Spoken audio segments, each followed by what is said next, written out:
ایک چیز میں اور بتاتا ہوں اور اس کے بعد میں اپنی بات مکمل کروں گا انشاءاللہ۔ اس ادارے میں رہتے ہوئے آپ اپنے اساتذہ کی قدر کر لیں، اپنے اساتذہ کا احترام کر لیں۔ یاد رکھیں جو دعائیں آپ اپنے اساتذہ سے اس وقت حاصل کر لیں گے ان کے نتائج آپ اپنی موت تک دیکھیں گے اور موت کے بعد بھی انشاءاللہ دیکھیں گے۔ میں فخر کے طور پر نہیں بلکہ تحدیث بن نعمت کے طور پر یہ بات بتاتا ہوں، صرف اس لیے کہ آپ کو اس بات پر ترغیب دلاؤں کہ اپنے اساتذہ کی قدر کس طرح کرنی چاہیے۔ جب میں ندوۃ العلماء میں پڑھتا تھا تو حضرت مولانا سعید الرحمن الاعظمی دامت برکاتہم العالیہ محتمم دارالعلوم ندوۃ العلماء کے گھنٹے میں اکثر میں اس چیز کی کوشش کرتا تھا کہ میں ایسی جگہ پر بیٹھ جاؤں کہ حضرت جب کتاب پڑھا کر اٹھیں اور باہر کی طرف جائیں تو حضرت کو جوتے میں پہناؤں۔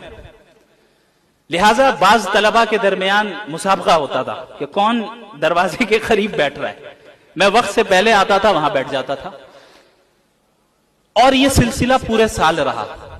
جب ان کی کلاس ہوتی، ان کا درجہ لگتا، میں انہیں جوتے پہناتا۔ حضرت نے پورے سال کچھ نہیں کہا۔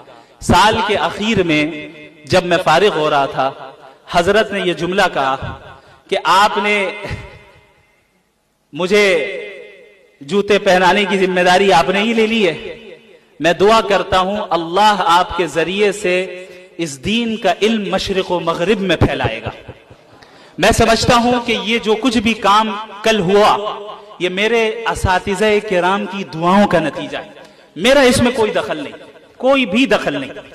میں نے بس ایک چیز کی پابندی کی کہ میں اپنے اساتذہ کی باتیں مانتا تھا۔